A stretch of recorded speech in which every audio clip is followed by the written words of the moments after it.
Let's see this question. The question is what occurs during light reaction of photosynthesis. जो light reaction है photosynthesis की उसमें से यहाँ पर कौन सा step हो रहा है वो पूछा गया है.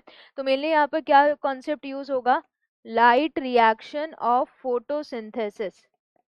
Light reaction of photosynthesis. Light reaction of photosynthesis में chlorophyll molecules एक्टिवेट होंगे.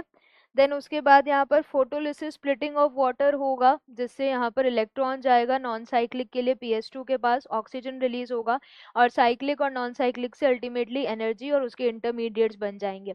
तो जो लाइट रिएक्शन है उसमें क्लोरोफिल बनता नहीं है, यहाँ पर लिखा है क्लोरोफिल इज प्रोड्यूस, तो ये गलत है. Water splits to form H plus oxygen and electron. तो जो फोटोलिसिस ऑफ वाटर है, वाटर स्प्लिटिंग यानी फोटोलिसिस ऑफ वाटर, इस फोटोलिसिस ऑफ वाटर में बेसिकली हो क्या रहा है कि जो वाटर मॉलिक्यूल है ये वाटर मॉलिक्यूल ब्रेक होगा 2H plus 2 electron and nascent oxygen में. तो this is splitting of water या फोटोलिसिस ऑफ वाटर, जो कि एक इम्पॉर्टेंट स्टेप है लाइट रिएक्शन का, क्योंकि इससे यहाँ पर ये जो 2 इलेक्ट्रॉन निकले हैं ये 2 इलेक्ट्रॉन जाएंगे किसके पास?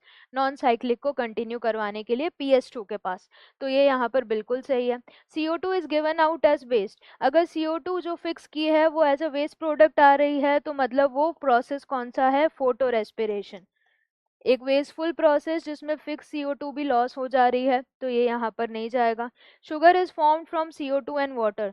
शुगर अगर फॉर्म हो रही है तो यहाँ पर डार्क रिएक्शन की बात हो रही है, लाइट रिएक्शन की नहीं. शुगर जो बन रही है that is a product of dark reaction, तो ये भी यहाँ पर नहीं जाएगा. हमसे पूछा गया था क्या होता है लाइट रिएक्शन ऑफ फोटोसिंथेसिस में, तो करेक्ट आंसर क्या है? Option B.